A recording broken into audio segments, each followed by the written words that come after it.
Olá, meus queridos, paz e graça a todos vocês, amados. Seja bem-vindo ao nosso canal. Eu sou Rodrigo Alencar, da Alfabetização Bíblica Online, onde ensino pessoas adultas a ler e escrever de uma forma natural e sem gramática.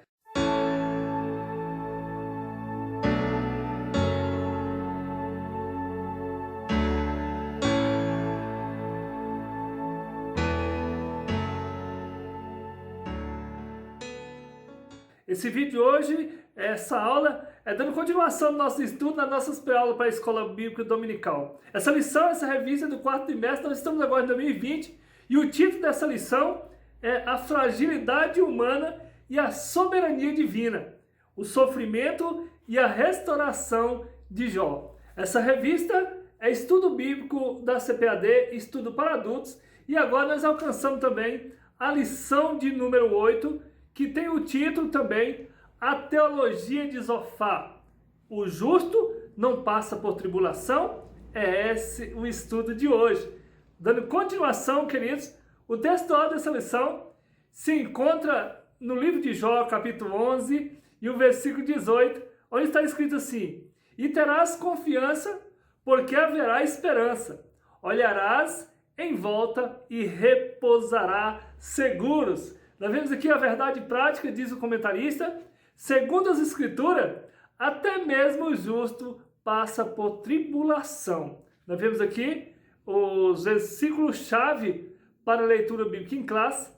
Se encontram no livro de Jó, no capítulo 11, versículo de 1 a 10, e também no livro de Jó, capítulo 20, e o versículo de 1 a 10. Nós não vamos estar lendo para que o vídeo não fique muito longo, mas que você esteja lendo na sala de aula com seus alunos.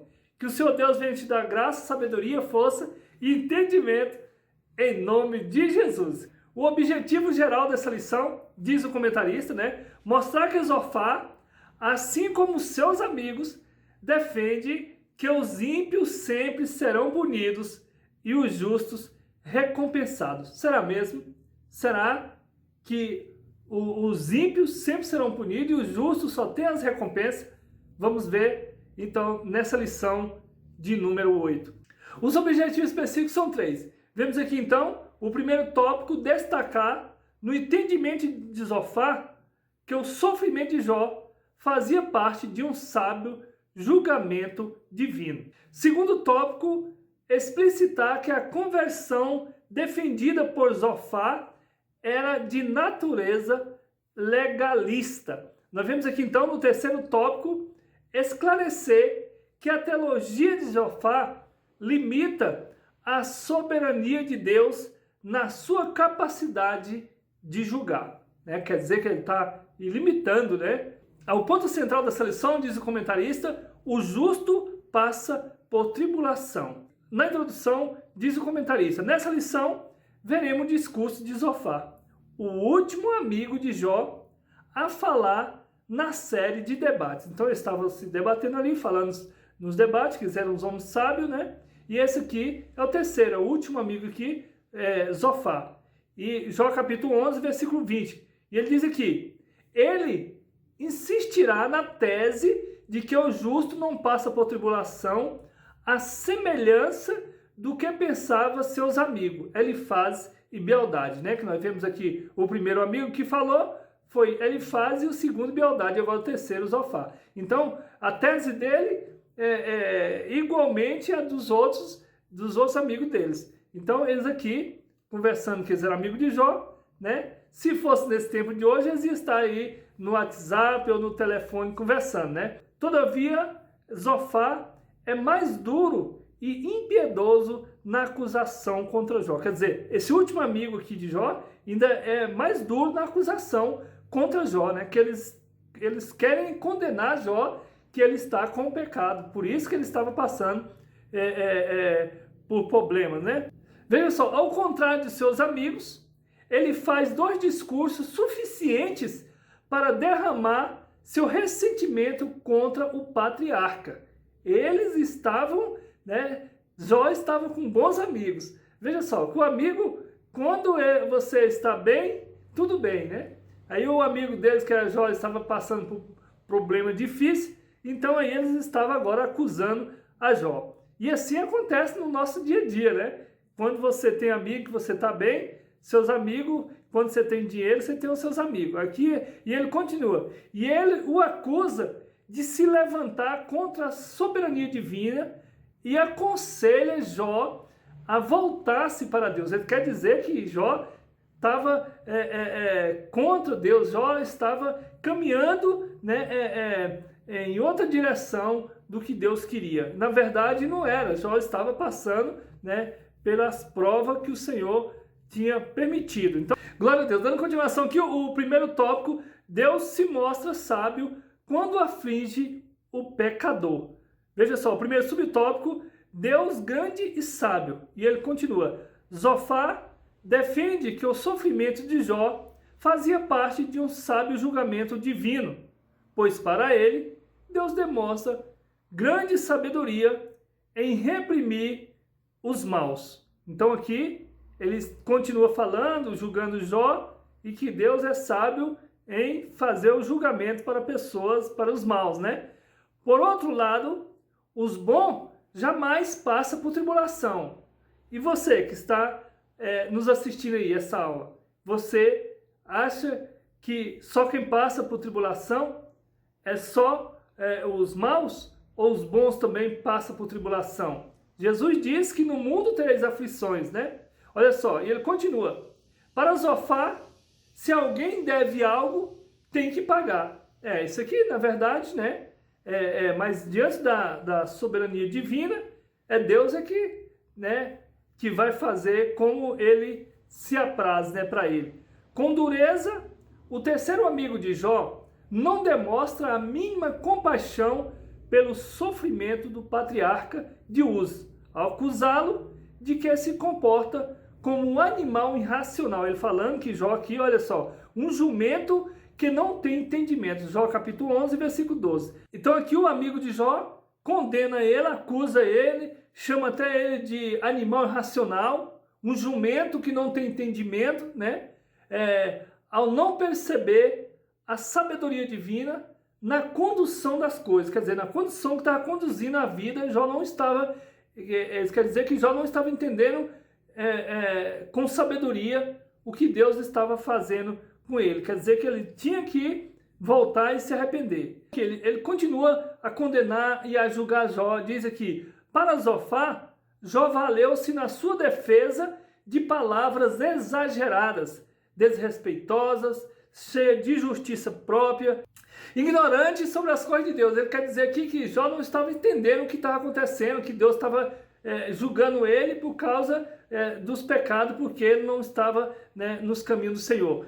Jó capítulo 11, versículo 5 e o versículo 6. Segundo o subtópico, Deus não é indiferente à ação do ímpio. Então, nós vamos ver aqui que Deus não é indiferente à ação do ímpio. Tanto o ímpio como o justo, Deus, né, todos nós passamos por problemas na vida, né? O terceiro amigo de Jó acreditava que ele havia se autodeclarado puro e sem culpa. Jó capítulo 11, versículo 4. Ele quer dizer que Jó estava se declarando que Jó mesmo não tinha culpa, que Jó era puro, né? E ele quer dizer que Jó não, que Jó tem que se arrepender. Ele também cria que Deus não é indiferente à ação do ímpio, como Jó parecia ter sugerido. Veja só, assim para Zofar, se Deus debatesse com Jó, como era desejo desse, quer dizer, o desejo dele que Jó se debatesse com Deus, Deus debatesse com Jó. Então,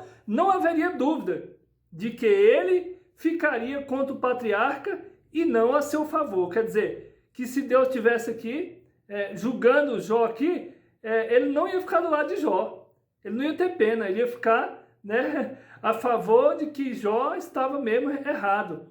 Então, ele ajudaria, né, a julgar, a condenar Jó. Nesse embate, Deus revelaria a Jó os segredos de sua sabedoria e o homem de Uz veria que ele estava sendo sábio em tratá-lo como merecia. Era isso que o amigo de Jó queria, né? Que Deus viesse aqui condenar Jó, e aí ele estava sabendo que agora Jó tinha o que merecia, né? Logo Jó seria condenado. Diz aqui, né, o comentarista. Terceiro subtópico, tolos se passando por sábio. Veja só, Jó reage com ironia à sabedoria defendida anteriormente por seus amigos, né? Jó aqui, Jó capítulo 12, versículo 2. Jó já tinha, né, rebatido dos seus amigos. E agora por Zofá, mais esse amigo, né? Este, juntamente com seus amigos, havia se levantado como legítimo representante do verdadeiro saber. É como se eles soubessem tudo, eles,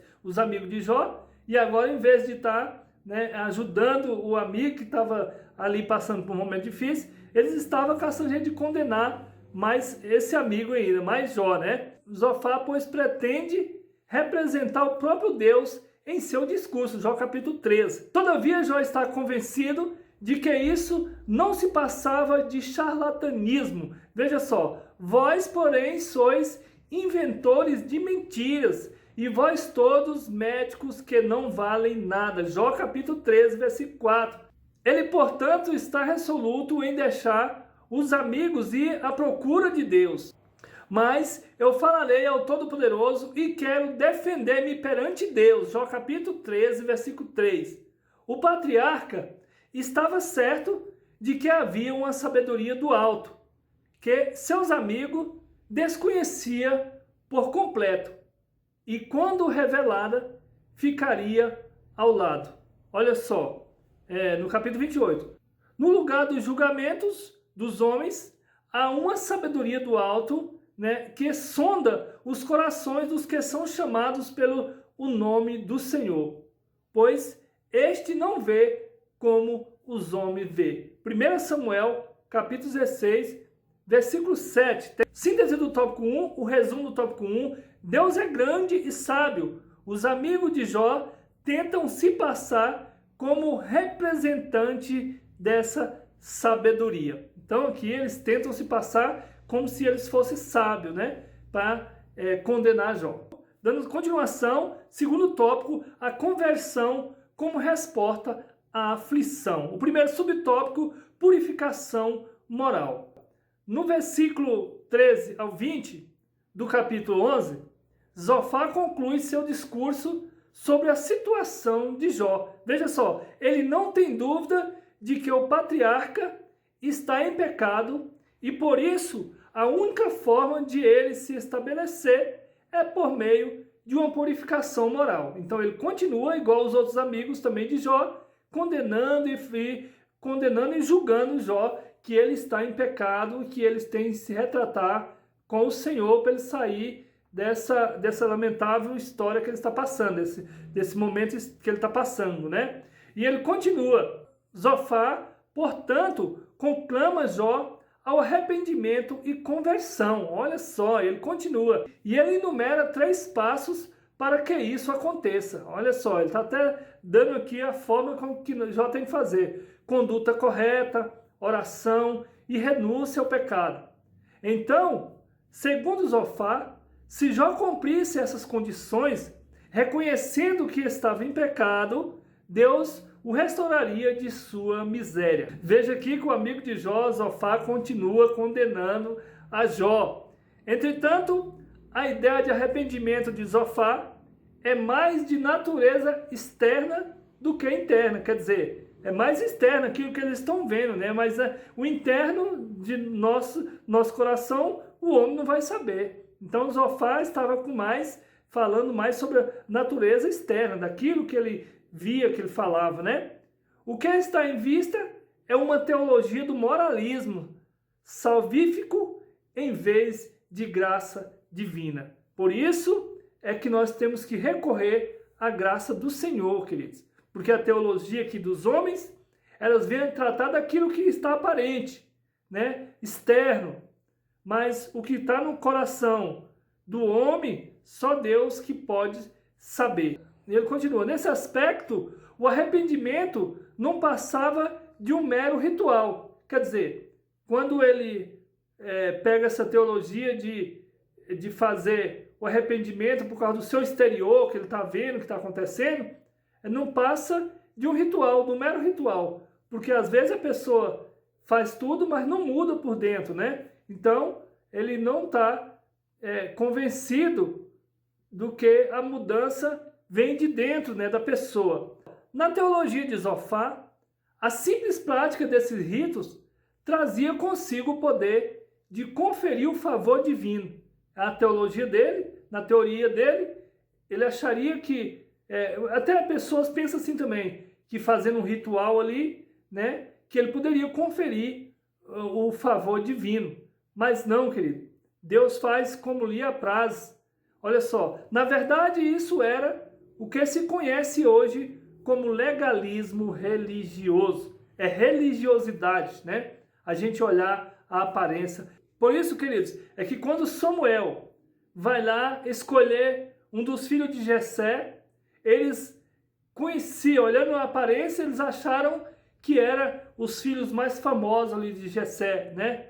Mas quando o Senhor, até o profeta também, não tinha no momento conhecido. Quando Deus fala, não se atenta para a aparência, mas sim para o coração.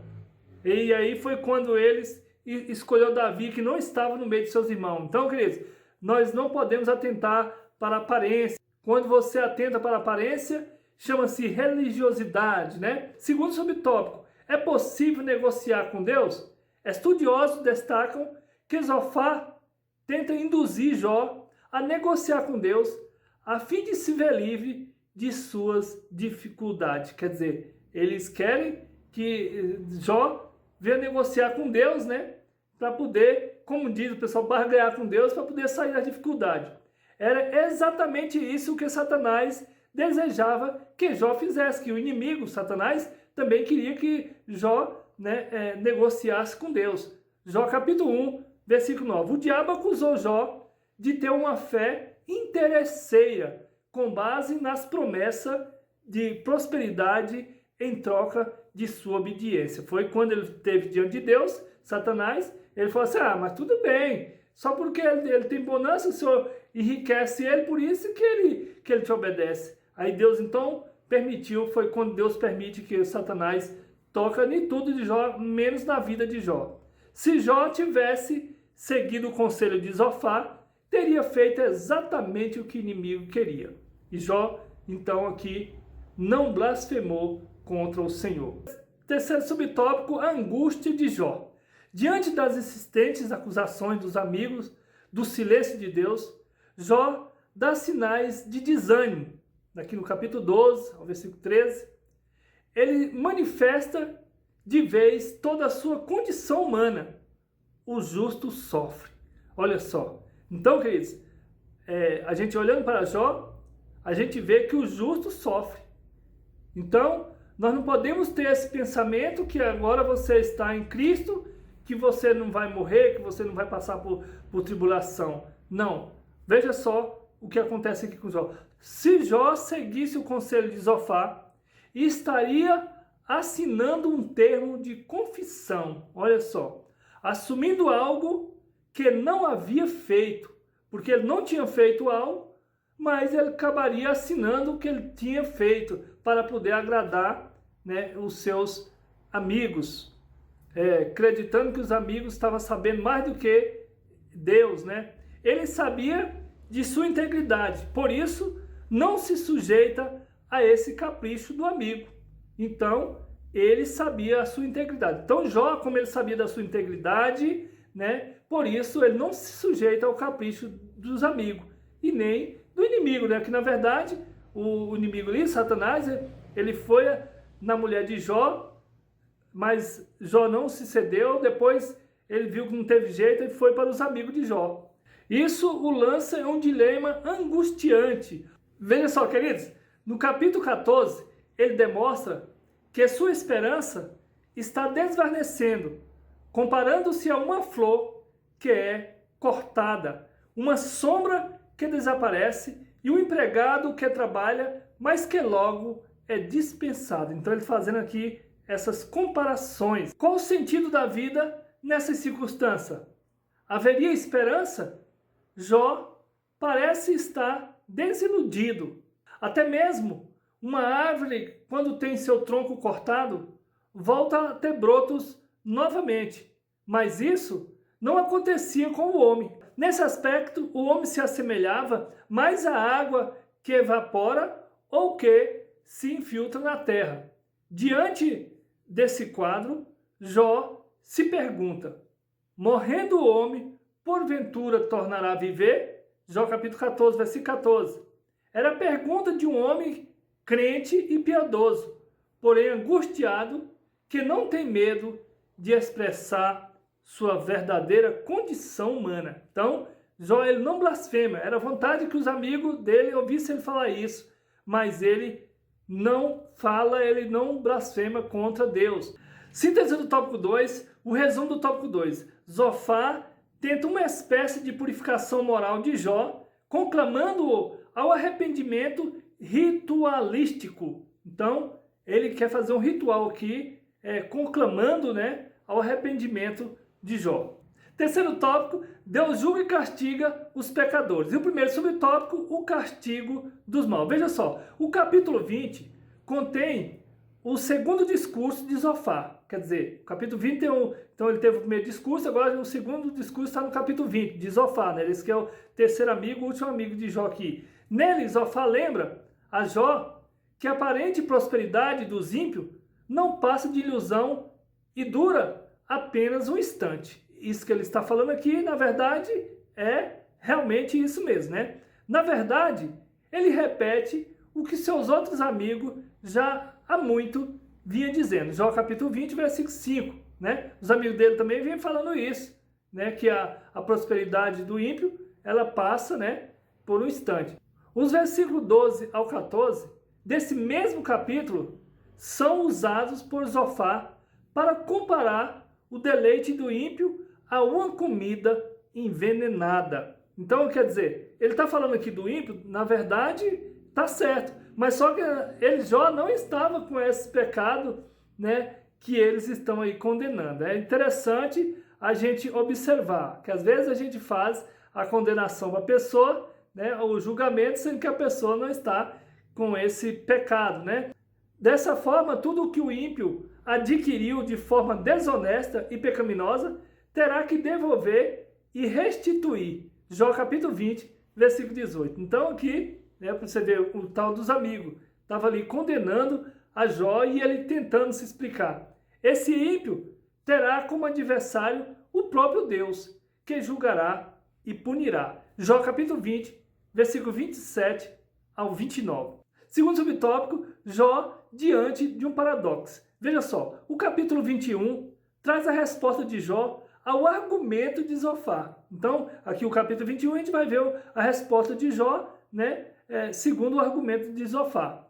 Para o patriarca, a tese de Zofar de que os ímpios são sempre punidos era contraditória pela experiência. Aqui Jó começa a querer explicar para eles. Então, Jó, com a experiência, ele quer dizer para o amigo dele, Zofar, que ele já viu muitos ímpios, tá feliz, muitos ímpios ter prosperidade. Os ímpios poderiam sim ser punidos, mas isso nem sempre parecia acontecer, conforme descrito.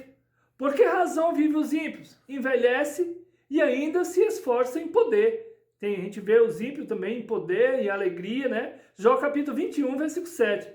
Jó havia constatado que os ímpios pareciam gozar de longevidade e prosperidade. Jó capítulo 21, versículo 8. Então Jó, com a vivência dele, ele está falando para Zofar aqui, que ele já viu muitos ímpios prosperar. Jó dando aula aqui de experiência de vida aqui para seu amigo. Além de terem vida longa, eles passavam seus dias em total regalia e morriam em total felicidade. Como podemos constatar nesse versículo? Veja só, passam eles os seus dias em prosperidade e em paz e descem à sepultura. Jó capítulo 21, versículo 13. Então aqui, Jó tinha experiência de vida, de ver eles com regalia, com felicidade e passarem para a sepultura com muitos anos de vida, Terceiro subtópico, verdade vem à tona. A lei da retribuição nem se aplica a todas as esferas da existência humana, nem se explica os caminhos soberanos do Altíssimo, pois Deus também faz o que o sol se levanta sobre os maus e os bons e a chuva desce sobre justos e injustos. Mateus capítulo 5, versículo 45. Então, Deus faz com que a chuva, as bênçãos venham para todos. Queridos, não apeguamos a essa doutrina dos amigos de Jó, em achar que porque é justo, que não passa por tribulações. Aonde nós repetimos que Jesus diz que no mundo tereis aflições, mas vós vencereis, porque eu venci o mundo. Síntese do tópico 3, o resumo do tópico 3, Zofá diz que todos os maus são punidos, mas Jó apresenta um paradoxo. A experiência mostra que muitos deles são bem-sucedidos. Então, fica aqui, né, a resposta de Jó para os amigos e servindo também para nós. Então, queridos, terminamos aqui a lição de número 8. Fica aqui o meu abraço, meu carinho a todos vocês, a paz do Senhor Jesus e até a próxima aula, se assim o Senhor nos permitir.